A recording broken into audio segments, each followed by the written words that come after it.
You mentioned Edward Snowden, the former NSA subcontractor, now in Russia, who leaked enormous troves of information and data to the public via newspapers, news organizations. What do you think his legacy has been, particularly on the practice of intelligence gathering?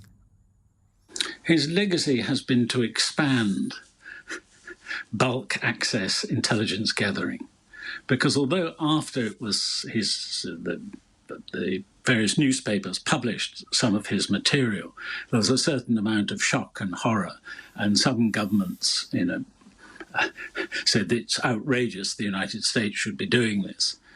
Secretly, privately, they all said to their intelligence community, if the Americans and British can do this, why can't we? You'd better get on the case. And this applies throughout the Gulf, it applied to Southeast Asia. I'm sure the lesson was not lost on in China either. So the overall effect of publicizing this has probably been to increase its volume of activity.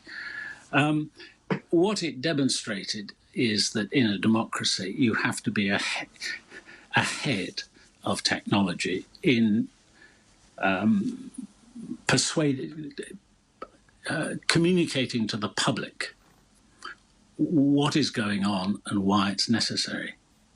And of course, please. Yeah, before Snowden, I don't think anyone in the general public, and indeed almost all members of Parliament who had not been members of the Intelligence Security Committee, simply didn't realise that stopping the terrorist attacks which had been stopped, the airlines plot in 2004 or 5, these giant terrorist plots had been stopped in part because of this kind of capability coming on stream. And if government had been more open with the public earlier and had legislated earlier to come up with something like the 2016 Act of Parliament that regulates all of this, based on 3 sound principles. We called them the 3 R's. Rule of law, so you've got to have legislation. Regulation, so independent oversight by judges and parliamentarians and so on. And the final R is restraint. You're using the coercive powers of the state to do this.